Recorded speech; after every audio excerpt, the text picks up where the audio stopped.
This is Molly, and Max is right here. This is their roadmap to success. So basically, I think the problem that we had going on in this house was that, which is pretty common for a lot of my clients, that we didn't have any rules or structure.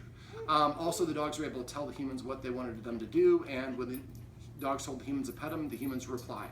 And so after a while, I think these dogs thought that their position was to protect the dogs or the humans, and also to bark when people came, to say, hey, just like we're more proactive when we have a baby, we baby-proof the home to make sure they stay safe. Dogs sometimes are like that. I'm going to yell at you when we're on a walk so you don't try to take my humans. So providing rules and structure can really help the dogs start to see us as a leader, because for dogs, it's what they see us do, not what we do. We think, well, I bought you, I provide you a nice house, I feed you, and the dog's like, I didn't see you build the house, I didn't see you hunt. So if I didn't see you doing these things, I don't give you credit for it. And so doing things like correcting the dog, not allowing them on the furniture like one of the rules that I suggested, having them sit before we let them in or out of a door, making sure the human goes through the door first, humans eating food before the dogs eat. This sort of structure can help the dogs start to see and identify themselves in more of a follower position. I'd like the humans to get in the habit of not walking around the dogs. If the dogs are in your way, walk through the dogs. The dogs need to learn to defer and get out of the human's way. Also, if we want to pet the dog or take the dog on a walk or give the dog a treat or whatever it is, the dog needs to come to us rather than us going and chasing the dog. That puts the dog in a leadership position. These dogs are kind of compete for attention at times, and so what I would suggest that humans do is pull out a treat every once in a while and say, come. Whoever comes first gets the treat, whoever comes second doesn't get a darn thing. After a while, both dogs will start competing to be obedient to get that treat. And once we're getting the same response from both dogs, then we can give them the same reward. Most people go out of their way to be fair to both dogs, and one dog comes right away, the other dog comes a minute later. Well, we're taking away any motivation for the second dog to come because he gets the same reward that the dog who performed the best got. So adding that little twist can sometimes help dogs start to develop more of a want to. I showed the guardians just now a leadership exercise. I'd like them to practice that. At each guardian, I'd like to practice at least once a day with each dog. The goal that should be twice a day with each dog, but the more we practice, the better. We're going to have about 8 to 15 treats in our hand when we do it. Since these are little dogs, we're going to tear them in half. Remember, 1 second at first, and then 1 second, 20 seconds for that second movement is our goal. We'd like to get there within a week or so. Make sure you practice this every day. It really starts falling off if you skip a day. And once we get to the point where the dog is looking up at us the whole time, then we go outside on the deck and practice. Now, don't go outside and start practicing right away. Go outside, let the dogs fart around, sniff, then go outside with some treats, and then sit down and practice the focus exercise. And keep working at that until you can get the dog to look at you outside in your backyard for 20 seconds. Then when we're out on a walk, we want to, as we're walking, when there's no dogs around, there's no kids, there's no distractions, and the dog is doing well, every once in a while we just say, focus, and hold the treat up. The dog looks up at us, and we're continuing to walk, and then we're going down towards them as we're walking. So we're going to teach our dog to look up at us and to ignore what's going on in their surroundings. And this way, when we do come across a neighbor that has border collies in their yard or whatever it is, we're able to redirect the dog as long as we practice it sufficiently inside, then outside, and then on walks without other people around. The mistake people make is they start practicing or using this before the dog really has mastered the behavior, and then eventually it'll deteriorate and won't work at all.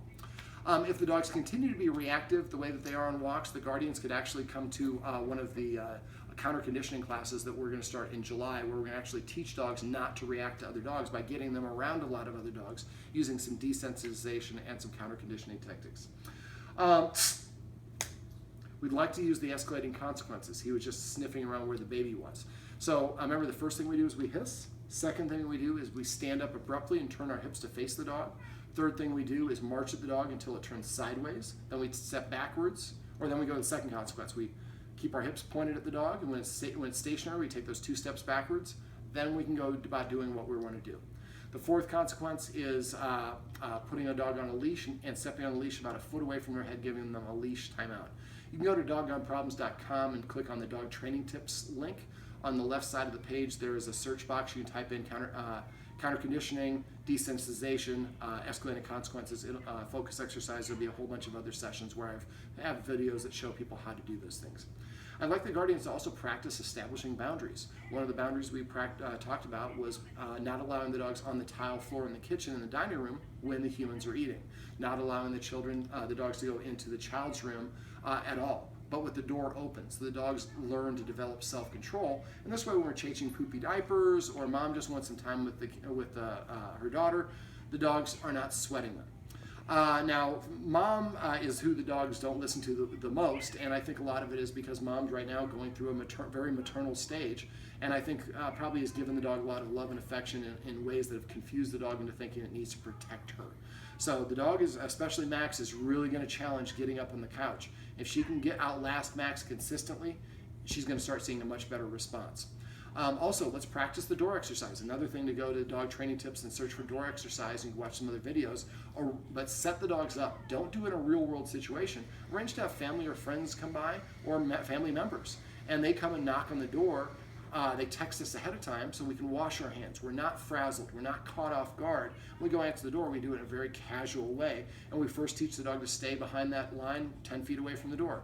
Again, I'd recommend getting some painter's tape and putting it down on the line so the dogs know exactly where it is. The dog crosses that line, you rush at the dog with the third consequence until the dog crosses the line. Then you stop and you walk backwards towards the door.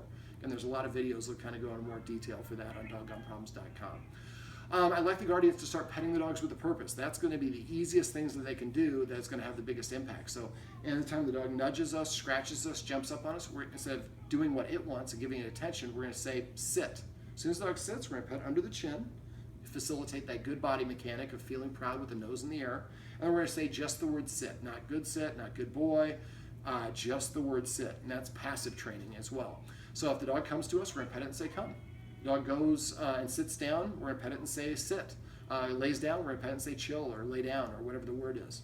Also, like the guardians to practice tossing the treats into the dog beds to condition the dogs to go to the dog beds on command, and each one of them have their own unique command. So I can say palace to one dog and it goes to the dog bed, and I can work with the other dog if I am so inclined. Also, it's important for the humans to have the dogs eat after the human eats. Now, if we're going to go out to eat or we're going to eat later on, just eat a chip or a cracker before you give the dogs permission to eat. Again, there's another video, a lot of videos on Doggone Problems. If you type in eating or food, you probably find a bunch of videos where I kind of explain how to add structure to meal times, which is something that we're going to do on a regular basis anyways. Just adding a tiny bit of structure helps the dog respect us a little bit more as an authority figure. But petting with a purpose and passive training are the easiest things that you can do that will have the biggest impact in terms of your ROI or bang for your buck. On walks, remember, don't let the dogs get excited. If you get, we're not going to narrate before the walks. We're not going to say, and we're going to say the word walk a lot when we're not walking. And that's why when we say walk, the dogs don't freak out. Before I get to the walking, when we come home or anytime the dogs are overexcited and jumping up, don't pet them. Anything they're doing when you pet them is what you're reinforcing. So if you come home and go to the dogs in the laundry room, we have a baby gate. Well, we're going to walk over there. Let's say that we tell her to sit. That's another one of the rules. The dog has to sit before it goes in or out of the door. If we go to the baby gate at the laundry room when we come home from work and say sit and Molly sits and Max doesn't, I'm going to take down the baby gate, let Molly escape, and then put it back up and walk away. Max does not get to come out. Once I get to the point where Max will sit down when I tell him to, then we let him out as well. Now once you let him out, they're going to be all excited again. Ignore them. When you reach over to pet them, wait for them to calm down. As soon as they do and you reach over, they're going to get all wiggly. Pull your arm back and go about your business. Ignore them again. Wait for them to settle down and then try again. Each time you should get a little bit closer to the dog and eventually get to the point where you can pet the dog and it has this nice, calm, balanced energy. Remember, excited is not happy when it comes to dogs. Another thing to remember, you have 3 seconds to either correct or reward the dog for them to know why they're being corrected or rewarded. So make sure you're within that 3-second window. Now, if I'm giving a treat, 3 seconds is the maximum, 1/3 of a second is the target. So try to get that treat in their mouth within 1/3 of a second if possible. Probably leaving out a couple of the things, but the guardians can always go to doggonproblems.com and search, or they can shoot me a text. Text is the fastest way to reach me. And I'm always available. I don't care if it's 6 years from now. If they have questions, I want them to reach out. Usually I can help with a quick phone call. All right, that's going to do it. What do you think, Molly? Did you have fun? She's like, leave all the treats that you brought and we'll talk about it. Remember, everything you do trains your dog. Only sometimes you mean it.